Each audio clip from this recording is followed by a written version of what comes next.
Hola, ¿cómo estás? Okay, good morning. Welcome to Divine Essence with Linda Voracek. Linda, what a sec. I'm so used to pronouncing my name phonetically how it sounds. Let's see, I'm going to try to make it through this video that I wanted to record for everyone today on my spiritual journey and quest just to reach out to the community. And I've already tried to record this a few times and it keeps cutting off, but I'm going to try it again. Let me see, I have a few minutes on here, it says. Anyways, good morning. Welcome. Nam Myoho Renge Kyo. I've already tried my chanting my mantra this morning for meditation. I usually start my day off with that in order to have some sort of consistency and what's the word? Not structure, but where you commit to something. You know what I'm saying? My discipline. So my discipline is the meditation and my habits, my new habits that I'm enforcing. And so I had to meditate in order to channel in my higher self, to tap into my higher self and to spirit guides and with the powers and the laws of the universe in order to tap into that love and to kind of have guidance and to make sure that the channel is clear in order to make sure that I'm reaching a clear message for the community on my journey, because I don't, I want, of course, it to be of light and love and of blessings. And so I make sure I meditate and keep myself, as pure as possible. I mean, I use profanity sometimes. I'm working on that. But I'm sober now. I've overcome a lot of my struggles and addictions or, substances that I was kind of lingering to outside of myself. And so now I've overcome those struggles and I've quit smoking cigarettes. I don't consume any alcohol right now because all of these things are lower things outside of ourselves, substance outside of ourselves that we kind of do or take in place to fill voids of the true substance within ourselves that we have forgotten to go within and tap inside of ourselves, within ourselves, right? Anything outside of ourselves is fleeting, and it's going to pale in comparison to the light and the brightness and the joy and the limitlessness within ourselves.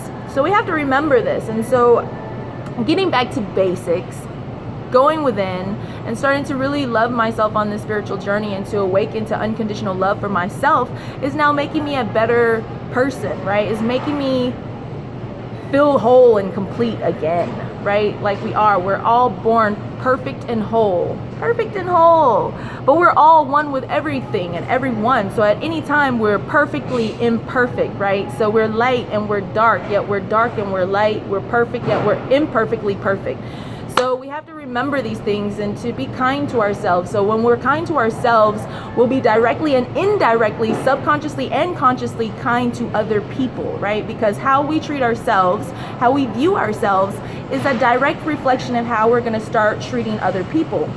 And so in order to form new habits and reprogram myself so that I can get the results that I would like in the universe, I've had to kind of like have a breakdown, and through my breakthrough, I've been conditioning myself with like different audio on YouTube about law of attraction or high positive affirmations and vibrations, like I was telling you guys in my last clips.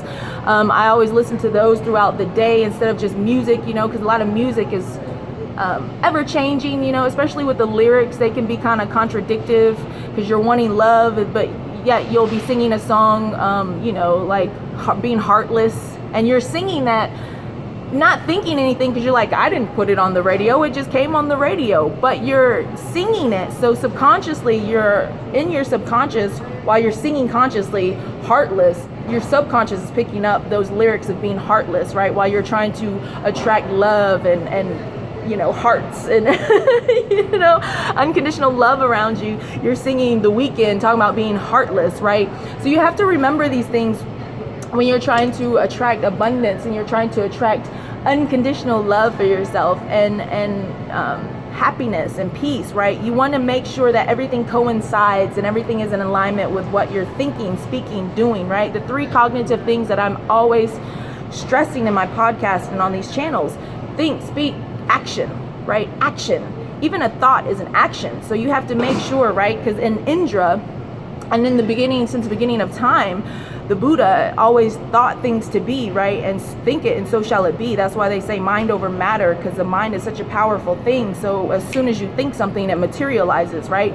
So a thought is so powerful. And so when you align thought with your speech, with your actions, I mean, you can change the world, right? You're changing yourself. So as long as you're changing yourself, you can change the universe. But until then, it's going to be very hard, okay? So you'll be,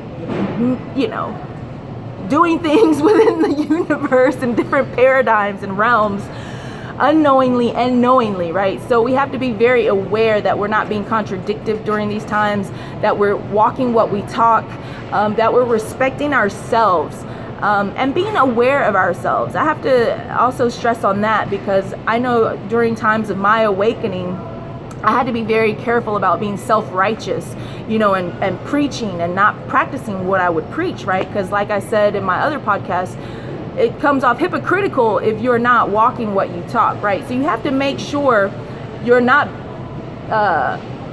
confusing inspiration from someone's journey as you're awakening, because it's going to be a wave, right? As we start to meet and mingle and collaborate and correspond with one another and intersect, it's a wave, right? So one person might inspire you and you're like, yeah, I'm resonating with that right now. I needed this on my journey. I needed a friend like this. That was the next step, right? That was the next transition. That was the next thing for me, the next phase. And you have to think there's going to be more people coming after you that's going to awaken, and you're going to have to lead them, right? So as we're being inspired by somebody's journey of courage and resilience and boldness and blazing a trail as a pioneer during these times, right? Being resilient and resourceful, you have to make sure that you're also being aware of yourself, right? You have to gauge yourself so that you're not getting ahead of yourself and, disrespecting your journey of where you're at, to know, where you are, self-awareness, but then to also appreciate the inspiration from where it's coming from, so you don't get ahead of yourself, to know that's where you are to where you're going, what it could possibly look like for you, and where you're going to take it in your own expression, which is why meditation is very important in order for you to align and clear your chakras. And so your throat chakra, which is responsible for your expression, is true to yourself, and you're not negating your journey, right, of where you are, so that you appreciate your journey and who you are, and that you can appreciate the other person's journey and not try to tell them about themselves, prematurely or disrespectfully or, uninspiring. You know what I mean? Like, let's always appreciate ourselves so that we're appreciating each other properly to the highest capacity. And sometimes we forget to do this. I mean, I was like that in the beginning, and that's the only reason I'm stating that, is because to learn from my mistakes, right? Or learn from not my mistakes, but learning from those experiences that I can share with you guys, in order for you guys to avoid them, right? So you can reach your goals more expediently, without as much conflict.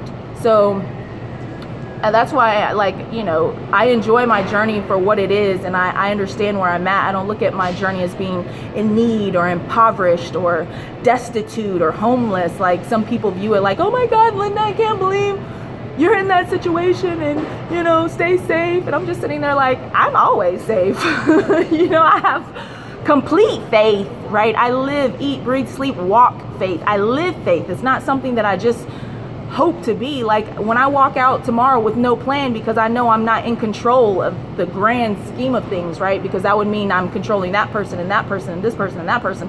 I'm living faith, so therefore I know there is no plan, right? The golden ratio is irrational. So there, I can only self-master myself and control my reaction and how I perceive things, and what I'm contributing or not contributing, and being aware of that. I can't control, another person or what affects them or the causes and effects that they're moving into the universe and nature, right? So I have to just be aware of myself. And so the more I become more aware of myself, the more I can gauge, the protective forces that I'm being enhanced within, right? Because it's not about the money, it's about being of service, right? So when you've taken money and materials out of your realm, like I discussed in the last videos, you really just start to have an abundance of love, an abundance of opportunities to help the community, an abundance of happiness, an abundance of peace, an abundance of wisdom, which is really the true treasures, right? In order to help other people and to protect and love and to serve. And so these things have started to come, you know, most expediently now. Like as soon as I receive, I am immediately sharing with someone. I'm not hoarding or being selfish or trying to, you know, keep it from other people. I share immediately. I always think to share something. If I have a meal and someone doesn't, I make sure I split that meal or make sure I give it to them if I know I'm going to have something else. And so these are the things you have to like pay it forward without any expectations from that person or, you know, from the universe, just to be selfless, right? So I just wanted to get on here just to continue like encouraging people to stay positive during this time and not to try not to perceive things as like the devil is getting to you, right? Because that is an aspect of yourself, right? It's just not like it's not outside of yourself. It's not a figure like somebody's not after you, right? It's an aspect of yourself, because we're one with each other. So we're one with light and we're one with dark. So if you believe in the devil, then that part of you is the devilish functions within yourself that you're resonating with, that's being projected and mirrored out into the universe around you. So as soon as you find peace with these devilish functions and shadows and egos and dark thoughts and perceptions and speech, which is creating, you know, these actions of broadcasting and projecting, then you'll realize that it's within yourself that you have to conquer these doubts and fears and devilish functions. And so when you're able to do that, you know, with meditation, it really starts to help you, you know, perceive things a little more self-awareness of everything that you can think, speak, and project into your reality, right? Something that you really, that will be more of a benefit, more beneficial, right? Because everything that happens to us is also a benefit. That's the light, right, with the dark. So the light operates off the dark operates off the light. That's the yin and the yang, right? You can't have one without the other. And then when it comes to one, duality becomes non-duality, right? That's how you have a law of one. So when you have light and dark and then it blends, you have non-duality. And so you have to realize everything is one, right? So even, you know, that's why you have to love all, right? A Christ consciousness is loving all, because you are all things, right? You have murderous ways in you. Like, you know, if somebody upsets you, you're like, oh, I could just, you know, oh, I could just, right? So you have murderous ways in you, but then you also, oh, I love them so much, right? And then you also have a heart of gold. So these are all the aspects of ourselves. So there's something within another being outside of yourself that you're encountering, that you're having struggles with, or friction or resistance, or something in them that you're not liking. You have to step back. I do this often, and I say, how could I have thought more lovingly of that person, because that person is an aspect of myself, right? And then how could I have spoken more lovingly to them?